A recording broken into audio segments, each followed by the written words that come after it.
Welcome back, Peter. We love you. I'm Gary Mitchell, and despite dozens of comic book movies over the last few years, I'm here to tell you why Spider-Man Homecoming is a breath of fresh air that you cannot miss. Before we get started, I'm working hard to grow this channel, so if you like this video, please help me out by sending the link to a few friends. Stick around to the end and click on a link so you can watch another video or two, and don't forget to subscribe. So reason number one that Homecoming is such a win of a movie is that it's not an origin story. What you won't see in Homecoming is how Peter Parker became Spider-Man. What you will see is Peter already being Spider-Man, but not being very good at it. He's got the powers, he's got the webs, but he's new at the gig and he messes up a lot. Sometimes he tries to help people and makes it worse. Sometimes he catches people who aren't actually doing anything. Sometimes he misjudges a jump or a swing and runs into something. It's hilarious, but it's also endearing and very realistic. Because if a 15-year-old kid got superpowers, this is what would happen. Which leads to point number two. The story is believable. Tom Holland is the most believable Peter Parker we've ever seen. He actually looks like a teenager because he's not that much older himself. He perfectly nails the awkward good-naturedness of a kid who wants to do great things but just doesn't have the experience yet to pull it off. From saying stupid things to criminals to bugging the crap out of Tony Stark, watching Peter stumble through high school and then try to be a superhero is a joy to watch. All right. That's not a hug. I'm just grabbing the door for you. I'm not there yet. All right, kid. Good luck out there.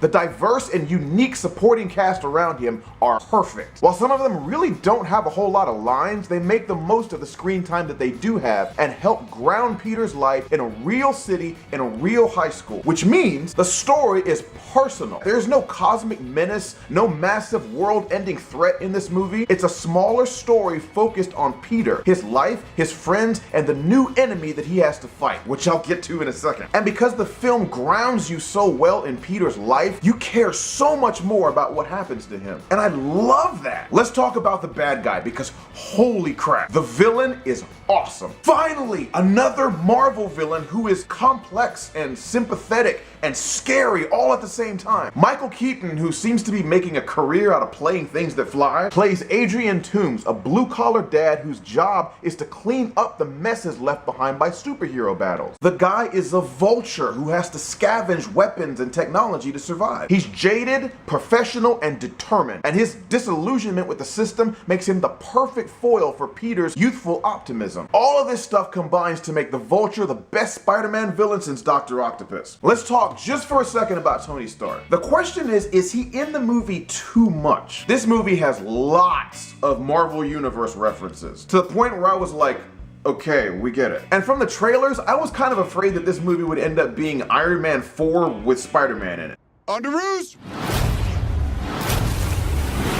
But I'm happy to say that's not the case. While Iron Man and Happy Hogan definitely have more than a cameo, if they had been in it any more than they were, it probably would have been too much. But I think it's just enough to keep the story focused on Spider-Man. Guys, in the end, all these things come together to give us a story that feels more like true quintessential Spider-Man than anything that's come before it. And though by now we've seen the whole superhero in high school thing like 100 times, Spider-Man Homecoming reminds us who started the trend and who still does it best. Spider-Man Homecoming gets a 9 out of 10 from me. Check it out. But wait, there's more! Because now it's time for Stuff I Like, where I tell you about something that I'm watching or listening to or reading that you should too. I'm not sure if you know who this guy is, but you really should. Trevor Noah is an incredible comedian and talk show host who recently took over hosting The Daily Show from reigning late night king Jon Stewart. And I love Trevor Noah. He's recently written a book called Born a Crime: Stories from a South African Childhood. The book is an autobiography detailing Trevor's life growing up as a half-black, half-white kid during and after apartheid in South Africa. But if you, like me, have kind of grown up your whole life hearing about South Africa and apartheid and Nelson Mandela, but not really knowing what all that stuff means, the book is a fascinating and provocative look into racism, class, and culture in South Africa. Trevor Noah himself has had an incredible life as a DJ, a performer, a hustler on the streets of South Africa, and the book is literally one hilarious, disturbing, but challenging challenging story after another. If you have a long drive, some time to kill, or just want to read something that will genuinely enrich your life, please